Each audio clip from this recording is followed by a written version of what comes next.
बनेंगे।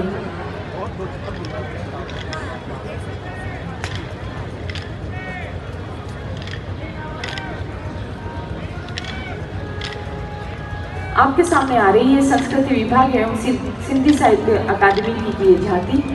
अखंड भारत की ये झांकी, इसमें कई दृश्यों के माध्यम से कई बलिदानों को और कई संस्कृतियों को प्रस्तुत करने का प्रयास किया गया है। इस झांकी के प्रथम दृश्य में अखंड भारत, प्रथम भाग में गेट और उसके साथ अखंड भारत का नक्शा रोटेट होता हुआ आपको नजर आएगा।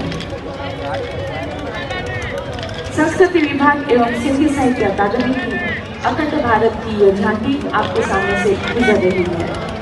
प्रथम दृश्य, प्रथम भाग में गेट और उसके साथ अखंड भारत का नक्शा आपको रोटेट होता हुआ नजर आएगा। द्वितीय दृश्य में हेमू कालानी जी बाल्यावस्था में धन्य भगवान झूलेलाल जी और भारत माता की आराधना करते हुए भारत में आरती की थाली कंधे पर और भारत माता का झंडा प्रदर्शित किया गया है। तृतीय दृश्य में क्रांतिकारी हेमू जी को प्रदर्शित किया गया है। हेमू कालानी जी द्वारा दो साथियों के साथ पटरियां उखाड़ते हुए दो अंग्रेज बंदूक की नोक पर उन्हें गिरफ्तार करते हुए इस दृश्य को परिदृश्य किया गया है। चतुर्थ दृश्य में हेमू कालानी जी की जेल यात्रा को दर्शाया गया है। हेमू कालानी जी जेल में सलाखों के पीछे कैदी की ड्रेस